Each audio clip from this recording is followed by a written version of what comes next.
Hello students, subscribe for my channel, press the bell icon and never miss an update.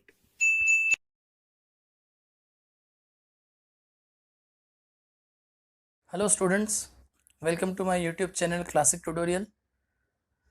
आज के lecture में हम the first war of independence class 10th ICSC chapter number 1 का आखिरी part करेंगे, जो कि हैं consequences of the first war of independence.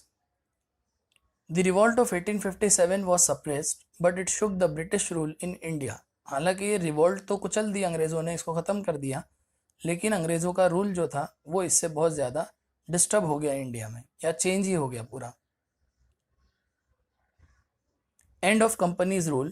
It was done by the Government of India Act of 1858 which had the following provisions. बहुत ही important है ये, क्योंकि इंडिया पे ईस्ट इंडिया कंपनी का रूल चलता था, तो ईस्ट इंडिया कंपनी का रूल ख़त्म हो गया गवर्नमेंट ऑफ इंडिया एक्ट 1858 के तहत, और फॉलोइंग प्रोविजंस इसके अंदर इंक्लूड हुए। जैसे कि number 1, it transfer the power to govern India from EIC that is East India Company to the British crown. अब इंडिया के ऊपर ईस्ट इंडिया कंपनी नहीं बल्कि ब्रिटिश क्राउन राज करेगा। Directors of the company was replaced by the Secretary of State for India who was a member of British cabinet and responsible to the parliament. Company के जो पहले directors होते थे, जो India के रूल्स एंड रेगुलेशंस बनाते थे, अब उसकी जगह पे the secretary of state for India appoint किया गया, जो कि ब्रिटिश कैबिनेट का मेंबर भी था और ब्रिटिश पार्लियामेंट को रिस्पॉन्सिबल था। His salary were to be paid out of the revenues of India. उसकी जो तनख्वाह थी, उसकी जो पेमेंट थी, वो इंडिया से आने वाले रेवेन्यूज से पेड की जाती थी। Appointments to the civil service were to be made by open competition. Civil service में जो भी अपॉइंटमेंट होती वो ओपन कंपटीशन के थ्रू होने लगी थी। नेक्स्ट पॉइंट है queen Victoria's proclamation. Queen Victoria का ऐलान और अनाउंसमेंट। ये क्वीन विक्टोरिया की इमेज है, ये लॉर्ड कैनिंग है जो हमारे इंडिया के फर्स्ट वाइसरॉय थे। The transfer of power was made public at Allahabad by Lord Canning, the first Viceroy of India, on 1st November 1958. 1st November 1958 को लॉर्ड कैनिंग ने इलाहाबाद के अंदर इंडिया का जो पावर है वो ईस्ट इंडिया कंपनी से ब्रिटिश क्राउन को ट्रांसफर किया जा रहा है, इसका ऐलान किया। The proclamation promised of non intervention in social and religious matter of Indians. इस प्रोक्लेमेशन में, इस अनाउंसमेंट में ये बात भी कही गई कि आज के बाद ब्रिटिश भारतीयों के किसी भी समाजी दैट इज सोशल और रिलीजियस मैटर में इंटरफेयर नहीं करेगा। ट्रीट ऑल सब्जेक्ट्स इक्वली, सबके साथ एक जैसा व्यवहार करेगा। Grant pardon to all except guilty of murder of British subjects. सबको माफ़ी दे दी गई सिवाय उन लोगों के जिन्होंने ब्रिटिश सब्जेक्ट्स को मारा था या मर्डर किया था। Do its best to advance industries. Industries को बेहतर बनाने के लिए जो होगा वो करेंगे अंग्रेज। And promote works of public utility, और पब्लिक के फायदे के काम करेंगे। Third point is end of Mughals and Peshwas. मुगलों और पेशवाओं का एंड हो गया। With the death of Bahadur Shah Zafar the Mughal dynasty came to an end. Bahadur Shah Zafar का डेथ हो गई और मुगल डायनेस्टी खत्म हो गई।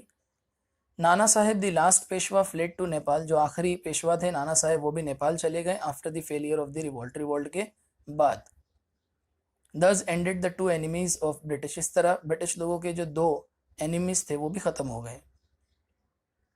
नेक्स्ट पॉइंट है relations with princely state. Princely states के साथ क्या रिलेशन किए गए। The doctrine of lapse and policy of annexation were abandoned. Doctrine of lapse हमने पहले भी पढ़ा है पहले के लेक्चर्स में। पॉलिसी ऑफ एनेक्सेशन, ये सारे अबेंडेंड हो गए, इन सबको लेफ्ट किया, खत्म कर दिया। The princess who had helped British to crush the revolt were rewarded for their loyalty। जिन प्रिंसेस या जिन प्रिंस लोगों ने अंग्रेज़ों की मदद की थी इस रिवोल्ट को ख़त्म करने में, उनको उनकी ईमानदारी के लिए इनाम दिया गया। Queen Victoria took the title of empress of India in 1876। Queen Victoria ने इंडिया की एम्प्रेस का टाइटल 1876 में अडॉप्ट किया। Next point is policy of divide and rule. Divide and rule की पॉलिसी। आफ्टर 1858 के बाद British started divide and rule policy. अंग्रेजों ने डिवाइड एंड रूल पॉलिसी शुरू कर दी by turning prince against people. राजाओं को अपने लोगों के खिलाफ किया। कास्ट अगेंस्ट कास्ट, कास्ट को कास्ट के खिलाफ किया। प्रोविंस अगेंस्ट प्रोविंस, जगहों को या कुछ इलाकों को दूसरे इलाकों के अगेंस्ट किया। And above all Hindus against Muslim, और सबसे ऊपर हिंदू और मुसलमानों के बीच में एक दूसरे के प्रति जो है वो दुश्मनी पैदा की।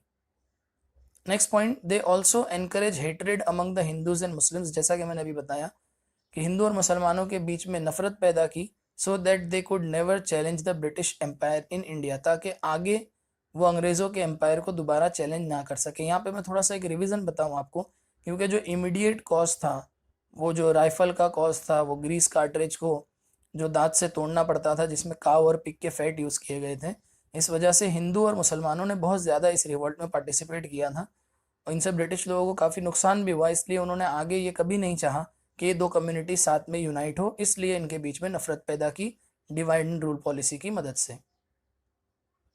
Next point is racial antagonism, that is racial hatred, नफरत, क्योंकि वो अपने आप को सुपीरियर समझते थे। British considered themself superior and started maintaining distance from Indian, अपने आप को सुपीरियर समझने लगे और भारतीयों से दूरी बनाना शुरू कर दिया। Railway compartment, park, hotels etcetera were reserve for European only, इन सब जगहों को यूरोपियंस के लिए रिजर्व कर दिया गया। Next point is foreign policy. India's foreign policy was made by British to fulfil their two aims, उनके दो मकसद यहाँ से फुलफिल हो रहे थे। इंडिया की फॉरेन पॉलिसी को उन्होंने इस तरह से बनाया था कि उनके दो मकसद पूरे हो सकें। पहला, protection of its Indian empire, सबसे पहले तो उनका इंडियन एम्पायर इसी तरह प्रोटेक्ट रहे। Second, expansion of British economic and commercial interest in Asia and Africa, और अंग्रेजों का इकोनॉमिक और कमर्शियल इंटरेस्ट एशिया और अफ्रीका में फैलने लगे। ये दो मकसद था उनका। नेक्स्ट पॉइंट है the cost of implementation of these policies were borne by Indians, लेकिन इस पॉलिसी को लागू करने का, इम्प्लीमेंट करने का जो भी खर्च था वो सब इंडियंस को उठाना पड़ा, इंडियंस को ज्यादा टैक्स देना पड़ा। नेक्स्ट पॉइंट है इंक्रीज्ड रेशियल बिटरनेस, जात पात की जो नफरत थी वो बढ़ गई। British started believing Indians unworthy of trust, उन्होंने सोचा कि हिंदुस्तानियों पे भरोसा करने जैसा नहीं है। And humiliated them after the revolt, और रिवॉल्ट के बाद उनको ह्यूमिलिएट करना शुरू कर दिया। The entire structure of the Indian government was remodelled, पूरी गवर्नमेंट, इंडियन गवर्नमेंट को दोबारा से रीमॉडल किया गया। And based on the idea of superior race, और सुपीरियर इंफीरियर रेस के बेस पे नया जो स्ट्रक्चर था वो बनाया गया। नेक्स्ट पॉइंट है religious changes. British rulers declared that they would not intervene in religious affairs, उन्होंने बता दिया कि आज के बाद वो भारतीयों के किसी भी रिलीजियस अफेयर, कस्टम या ट्रेडिशन में इंटरफेयर नहीं करेंगे, जिसका फ़ायदा आगे चल के हमारे बहुत सारे फ्रीडम फाइटर्स को हुआ, जिन्होंने रिलीजियस मीटिंग के थ्रू बहुत सारी पॉलिटिकल्स मीटिंग भी कर ली, ताकि ब्रिटिश लोगों का उसमें इंटरफेयर ना हो, जिस पे मेरे आगे लेक्चर्स आएंगे, उसमें मैं डिटेल में एक्सप्लेन करूंगा। Next point is changes in the army, important point है ये भी। To prevent another revolt in future, future में ऐसी दोबारा से रिवॉल्ट या बगावत ना हो, इसलिए the Indian army was reorganized as follows, Indian army को रीऑर्गेनाइज किया गया, जिसमें नंबर 1 है the number of European troops was increase. अगर आपने कॉजेस पढ़ा होगा तो आपको याद होगा, मेरे इसके स्टार्टिंग के जो पार्ट्स है उसमें मैंने बताया है कि इंडियन ट्रूप्स ज़्यादा थे एज कम्पेयर टू यूरोपियन, लेकिन अब यूरोपियन ट्रूप्स को ज़्यादा कर दिया ताकि बगावत ना हो फ्यूचर में। सेकेंड पॉइंट है European troops were kept at important geographical locations, जो भी इंपॉर्टेंट जोग्राफिकल लोकेशंस थे, जैसे कि मैंने स्टार्टिंग में ये भी कॉजेज में बताया, जैसे दिल्ली, आगरा वगैरह में पहले इंडियन सोल्जर्स ज़्यादा थे, अब वहाँ पे यूरोपियन ट्रूप्स को अपॉइंट किया। Policy of excluding Indians from officers position was strictly followed, किसी भी इंडियन को ऑफिसर की पोजीशन ना मिले, इस बात को एकदम स्ट्रिक्टली फॉलो किया गया। Weapons and ammunitions were never placed under the charge of any Indian, weapon, हथियार या गोला बारूद जो था वो किसी भी इंडियन के चार्ज में नहीं रखा, या सिंपल वर्ड में अगर मैं आपको बताऊं तो जो सोफिस्टिकेटेड हथियार थे, जो पावरफुल वेपन्स थे, वो इंडियन के चार्ज में नहीं दिया। डिस्क्रिमिनेटरी पॉलिसीज, भेदभाव की policy were practised during the recruitment in the army, army में रिक्रूटमेंट करते वक्त भेदभाव किया जाने लगा। Soldiers weren't allowed to read newspaper and journals, सिपाहियों को न्यूज़पेपर या जर्नल पढ़ने को भी नहीं देते थे। ये ऐसा क्यों करते थे? To keep them away from the life of the rest of Indian, ताकि इंडिया में अंग्रेज क्या कर रहे हैं इस बात की खबर सोल्जर्स को ना मिले, वरना क्योंकि उनका बुरा ट्रीटमेंट, अंग्रेज़ों का इंडियंस के साथ जो बुरा ट्रीटमेंट था वो देखेंगे तो ऑफकोर्स वो रिवोल्ट कर देंगे। तो रिवोल्ट ना हो इसलिए उन्होंने ऐसा किया कि सोल्जर्स तक न्यूज़पेपर और जर्नल्स को पहुंचने ही नहीं दिया। Now next point is economic exploitations. The revolt had ended the era of expansion. इस रिवोल्ट ने अंग्रेजों के एक्सपांशन के ज़माने को तो ख़त्म कर दिया, एंड दस begin the era of economic exploitation. लेकिन अंग्रेज़ों की इकोनॉमिक लूटपाट जो थी वो शुरू हो गई। उन्होंने हमारे मुल्क को लूटना शुरू किया, इकोनॉमिकली एक्सप्लॉइट करना शुरू किया। India became a colony to export raw material and import finish goods. अब इंडिया अंग्रेज़ों के लिए कॉलोनी बन के रह गई जहाँ से वो रॉ मटेरियल एक्सपोर्ट करते थे और फिनिश गुड्स यहाँ पे लाके हमको ही बेच देते थे। The salaries of the secretary of state, secretary of state की सैलरी, सिविल सर्वेंट्स की, military officers, council member was taken from India, ये सब इंडिया को देना पड़ता था।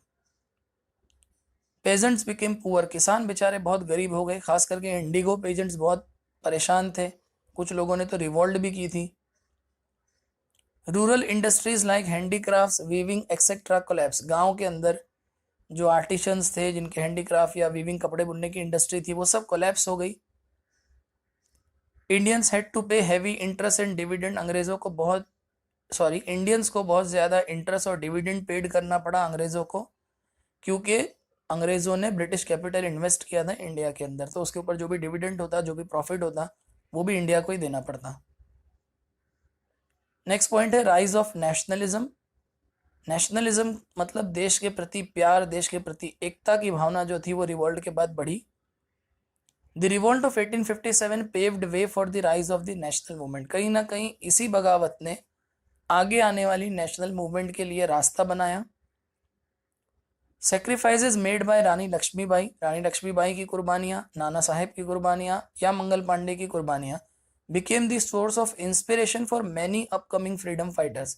कई आने वाले आज़ादी की लड़ाई करने वाले लोगों के लिए या फ्रीडम फाइटर्स के लिए ये एक इंस्पिरेशन बना।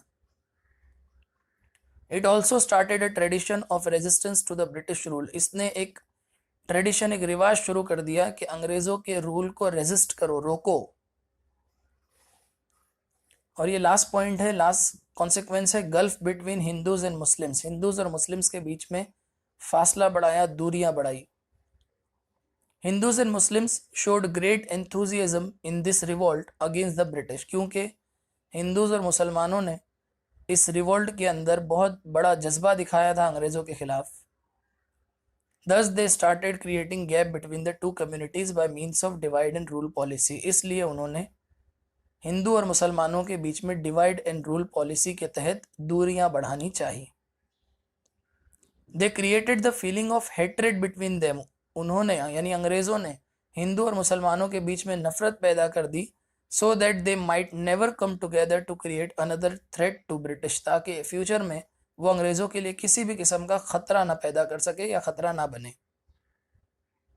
तो फ्रेंड्स, इसी के साथ ये पूरा चैप्टर जो था 4 पार्ट में कंप्लीट हो गया हमारा, और काफ़ी डिटेल में मैंने एक्सप्लेन किया है। और मैंने पहले लेक्चर में बताया था कि इसका एक क्वेश्चन बोर्ड में आता है, इसलिए इस चैप्टर पे ज़्यादा पार्ट्स बनाए मैंने। तो सारे पार्ट्स देखिएगा, डिस्क्रिप्शन में लिंक भी मिलेगी।